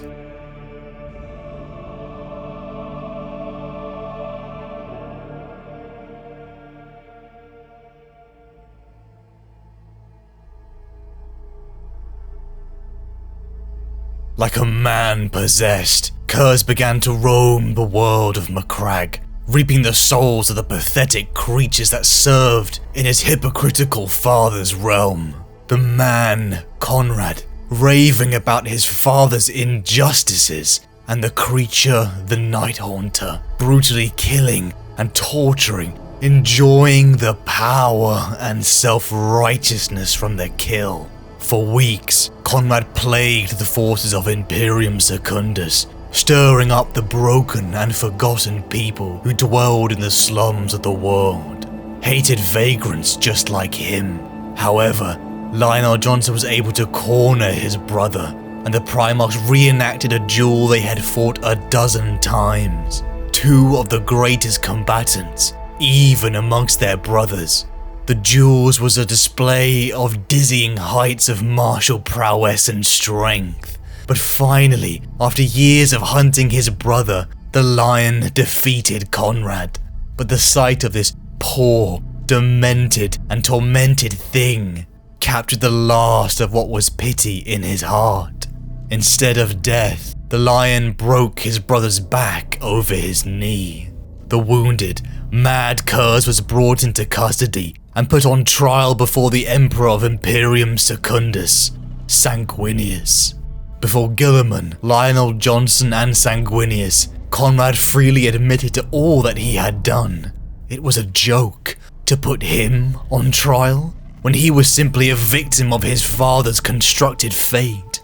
None of the guilt was his, and what good was their judgment? He was still destined to die at his father's orders, the Mad King, disheveled and broken, alone on his throne. His judgment was given, execution. But even as his brothers prepared to put down this mad monster, Konrad taunted them, even goading Sanguinius with his fate, the death they had both foreseen.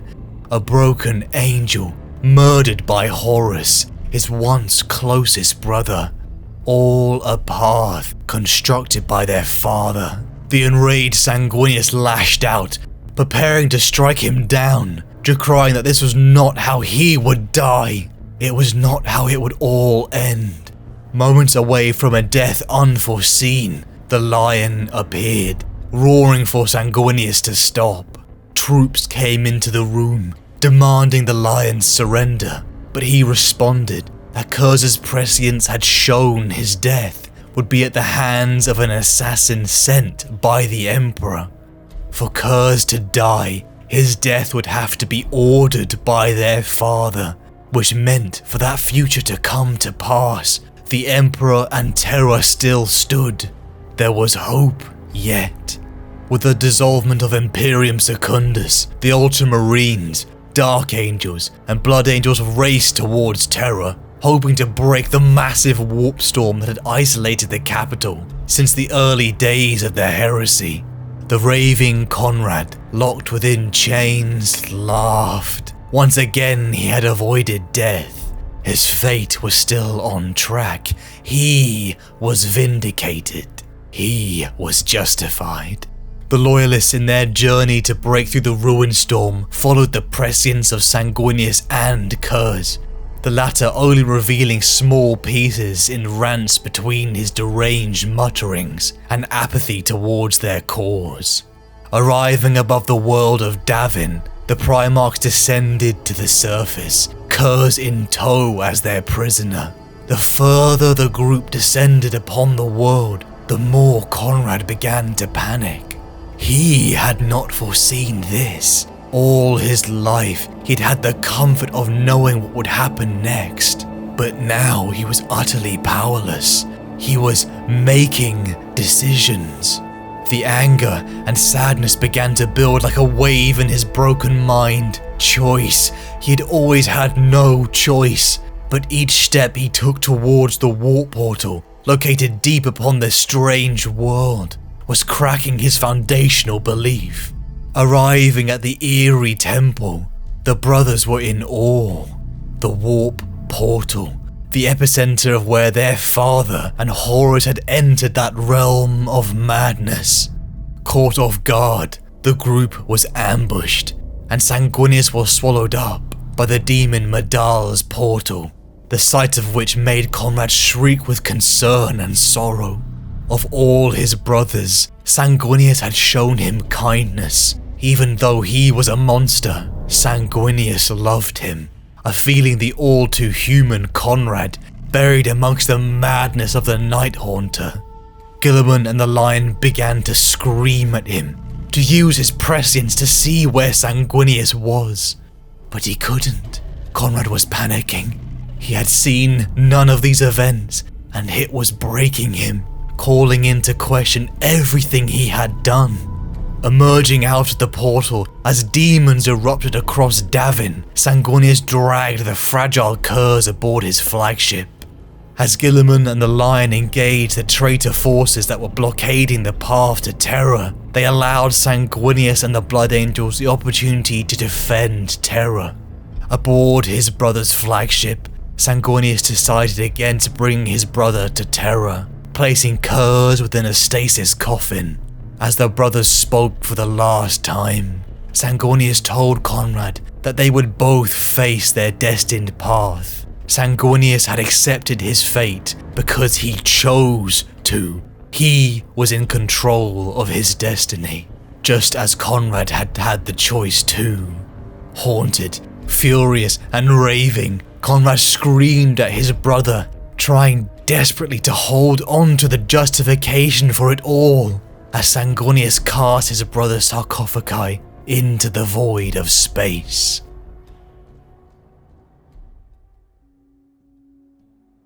A sense of pressure building before a storm pressed the air in the room to an uncomfortable thickness. From out of this rolled a thunder of words that Curze had yearned for, yet in the last sane pockets of his mind had never expected. You are not weak, my son. The voice drove Curze to his knees with its power. His head rang with sudden, white pain. A roaring hurricane of might blasted from the figure, now surrounded with anesthetic light, tossing the remains of his last victims around and burning out the wall, exposing Curze to the light of the hateful stars. Father, He said. His voice was fractured, small, a child's voice, pitiful. I am beyond your accusations, beyond speech, beyond anything. Why do you think that I speak? Your madness is finally complete. Again the words rang Curze's skull, with the force of a clapper striking a bell. Still he managed to grin and raise his head to stare at the meaty thing's glory, though he was forced to squint against the blazing light. no, you are here. I hear you. You have come to face my judgment drawn by this offering I have made. You were ever a bloody god. I am no god, nor shall ever be. Curze got back up, his feathered cloak whipping in the psychic gale, his book clutched protectively to his chest. You are here. You understand your guilt. You have come to face my judgment. You cannot condemn me. I am punished enough. There is not enough punishment for what you have done. Not in this life or in the next, shouted Curze. How dare you presume to understand what I have done, and what sacrifices I have made, and what I now must suffer. The force of the voice battered Curze back. You will never know the depths of my pain, for which I am grateful. Curze opened his eyes to peer sidelong at the figure. Why such hollow words? The voice took a moment before it returned, again with thunderous force that made Curze howl. No father wishes his sons to suffer, no matter what burdens he is forced to place upon them. An apology! What next? You will forgive me. Sanguinius warned me you might. He scoffed. There was never anything to forgive. You acted as you were made to, but my plan was interfered with. Your insanity was not your fault, nor was it mine. Curze snarled like an animal. Lies! Everything was as you intended! There is nothing you have done wrong. If only you and I could have met one more time, I could have shown you back to the light. How marvelous! Curze fell into a minute of wild, howling laughter. I am the Night Haunter. Light is anathema to me. Light is within you all. You are my sons. You are born of light. None of you are beyond redemption. Tell that to those who died. Nothing ever dies. Death is a state of transition. You have my forgiveness, Konrad, whether you want it or not. Never! The voice in his head would not relent, but pounded mercilessly on. More masonry fell from outside the wall. The floor collapsed behind him, frittering into constituent atoms. You made but one mistake, my son. From it, all the evil you have perpetrated springs. You chose to believe in immutable fate. Without choice, there is nothing. These gods that taunt us rely upon choice. The functioning of this universe depends upon choice. A single fate is one book in a library of illimitable futures. You read only one. Do you not see that you chose this? You chose to be fate's prisoner. Had you believed in your own agency, none of this would have come to pass. You made this happen.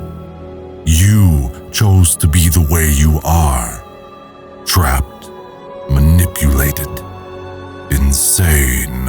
Curze's smile froze, seeming to become detached from the face that it wore, hovering maniacally about his lips as a thing unique to itself, before it collapsed with all the violence of a dying star, and his mouth became a screaming hole. No! You sent the assassins to kill me. You want me dead? You determined what fate you trod. Your belief, my son, is nothing but an excuse for your own failings. Wailing, Curze threw aside his book and hurled himself into the dreadful light, though it burned his eyes, and beat at the effigy, rending and tearing at it with broken black nails, peeling long curls of frozen flesh from the stitched carcasses, ripping it to bloody shreds. The light went out. Shaking, sobbing, he collapsed to the floor. The last remnant of his sculpture rolled wetly from the throne. I cannot be forgiven, he whispered. Tears coursed down his face, dripping from his nose and chin, insufficient in their profusion to dilute the blood spilled upon the floor. After all I have done, where would be the justice in that? I had no choice. I had no choice! The pressure dissipated. Curze hunched down to the floor and wrapped his arms around the ruin of his substituted father. Frozen in a half embrace, he waited for a voice that he would never hear again.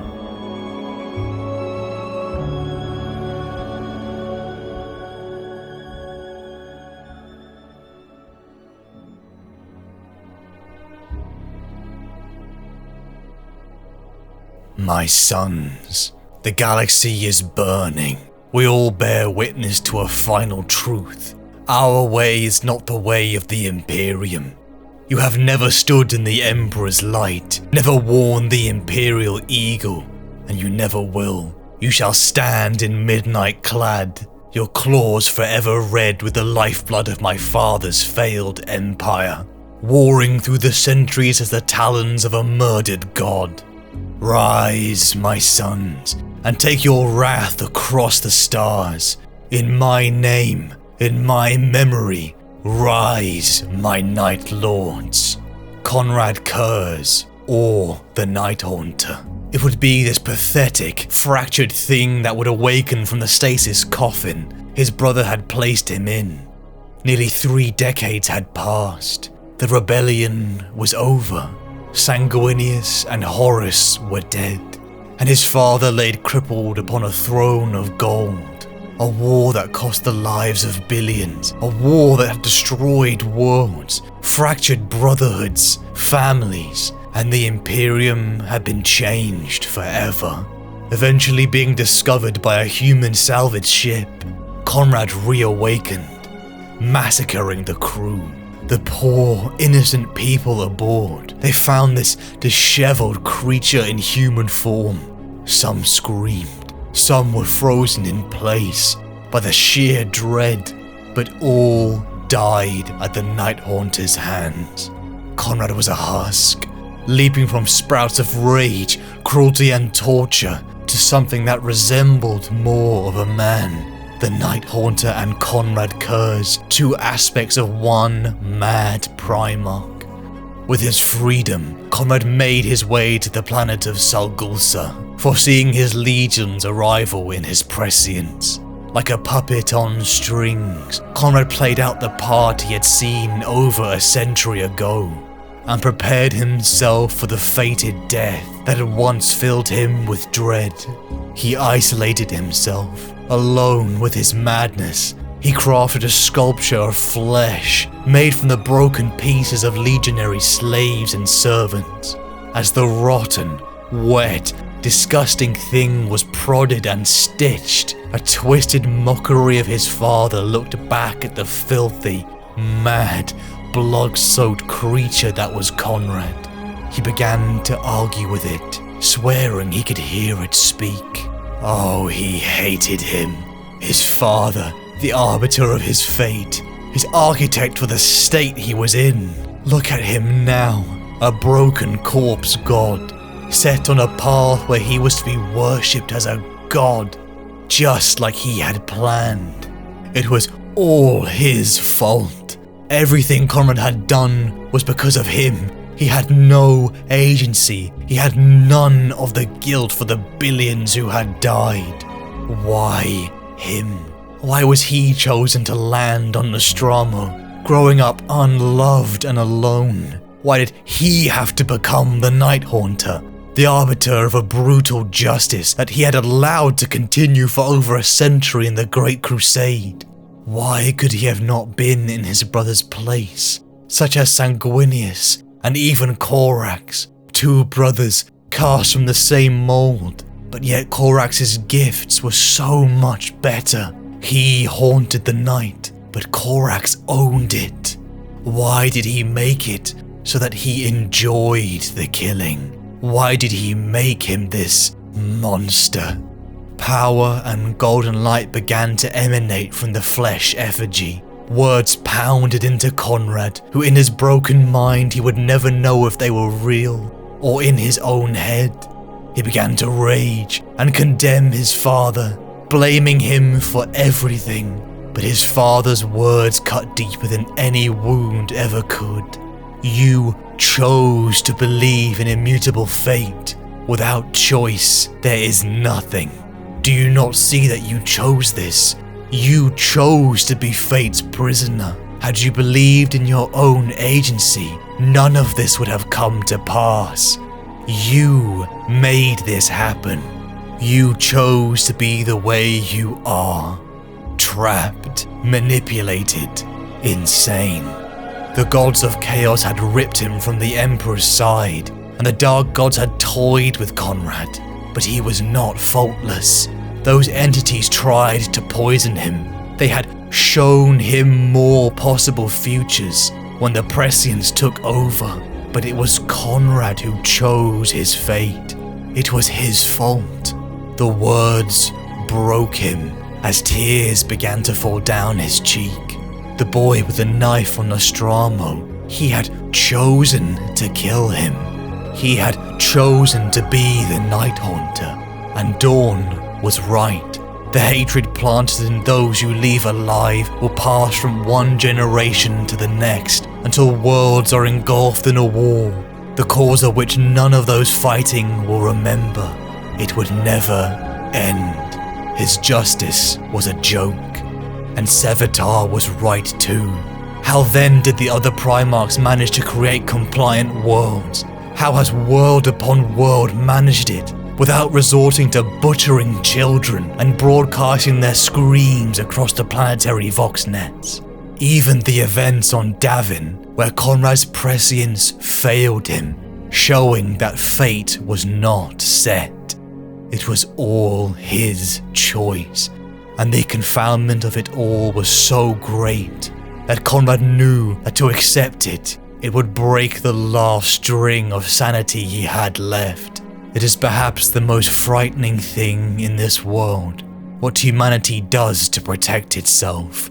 We will burn worlds to protect the fundamentals of who we are, and our ego, our self-righteousness. Shaking, sobbing, collapsed to the floor, Konrad picked himself up and prepared to face the destiny he knew in his heart he was the architect of. The Primarch strode to his throne room, passing the sons he hated so much, and in turn his sons looked at a father that didn't love them, a father who made them monsters and then judged them for it. He had become the very thing he condemned his father for, and in a spiteful act he ordered them to fight in an unending war. Sitting on his dark throne, a mad king welcomed the assassins sent for him. Laughing, crying, and cold, he welcomed the killer in.